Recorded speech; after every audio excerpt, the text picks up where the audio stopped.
Bonjour à tous, j'espère que vous allez bien, que vous avez la forme. Dans cette vidéo, on va procéder à l'unboxing, à la comparaison des tests de ventilateurs Jungle Leopard Interstellar V3.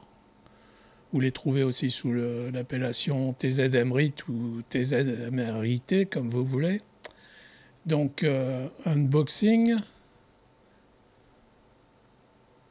Donc, vous verrez, ils ont une particularité. C'est la première fois que je vois ça. Je pense que c'est une première pour des ventilateurs. Donc, vous voyez qu'elle a voyagé, la boîte. Bon, tout était intact.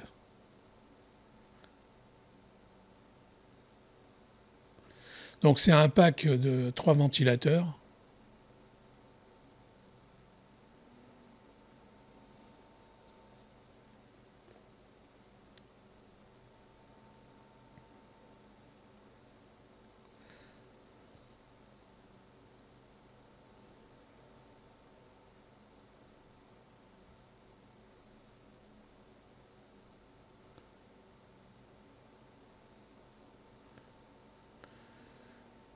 Alors, ils ont fourni deux câbles de connexion. Ça, c'est bien pour faire éventuellement 2 et 1. C'est pas toutes les marques qui en donnent 2. Bien souvent, pour un pack de 3, ils en donnent qu'une. Enfin, qu'un câble, pardon.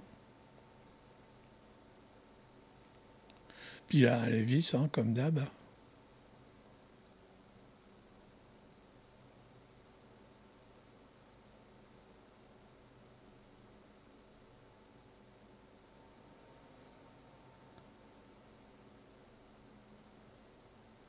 Alors, ils ont du RGB, des miroirs infinis. Et donc du miroir infini aussi en face avant, uniquement. Ça respire la bonne qualité à première vue. Dans le temps, on ne sait pas, mais ça fait costaud.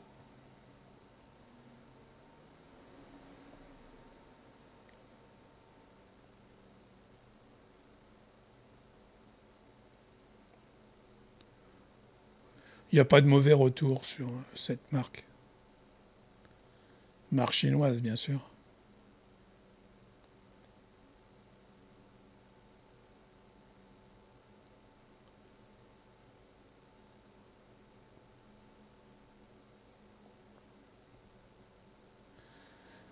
Donc vous avez observé les pales.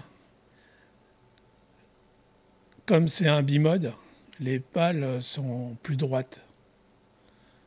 On peut les mettre, ces 3 ventilateurs, en reverse aussi et en régular. Vous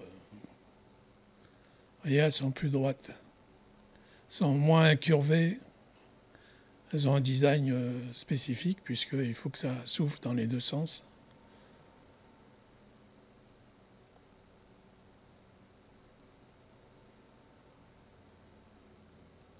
Donc c'est la première fois que je vois des ventilateurs positionnables en reverse et régular.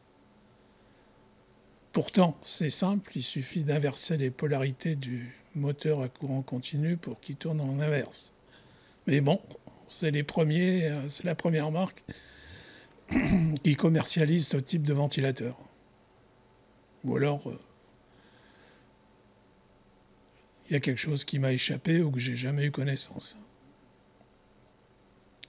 Donc le voilà sur mon petit banc de test.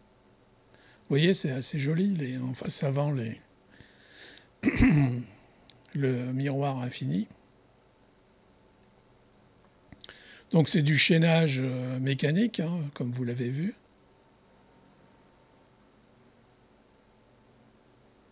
Donc j'ai pris des mesures de bruit engendrées par le ventilateur.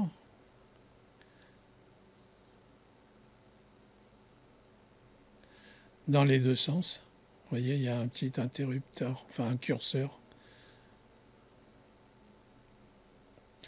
pour inverser la rotation.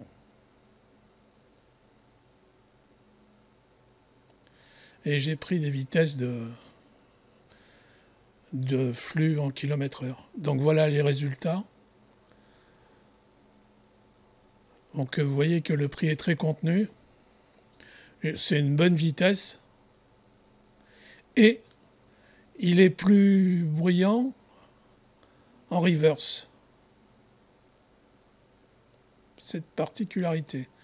Donc vous voyez, au niveau des prix, il est très bien placé.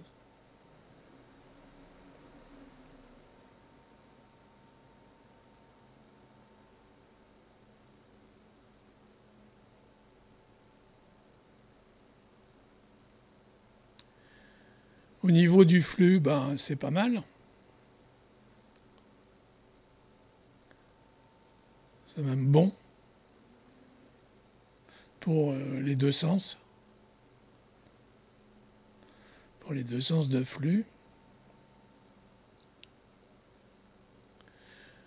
Alors le bruit, oui, en reverse, il est plus bruyant. Mais bon, c'est à pleine vitesse, là, les mesures.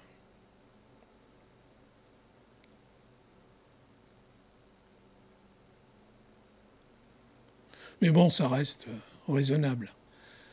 Alors le chaînage, super, sans câble entre eux, donc c'est très bien.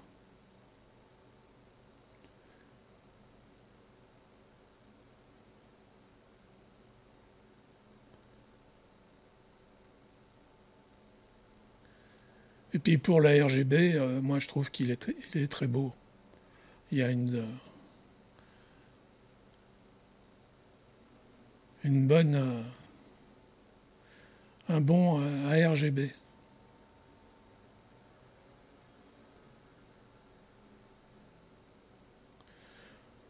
Là, je vous montre le flux.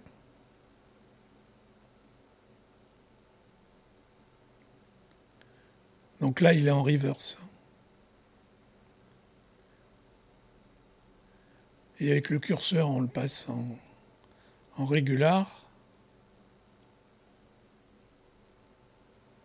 Et voilà, c'est dans l'autre sens.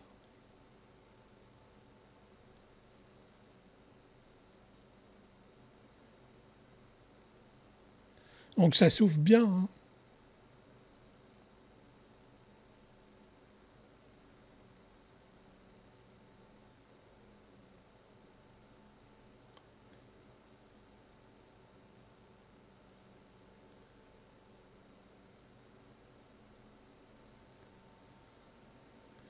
Et voilà dans le sombre, la RGB, que je trouve splendide. C'est étonnant que ce soit les premiers à faire ça sur les ventilateurs, l'inversion des polarités.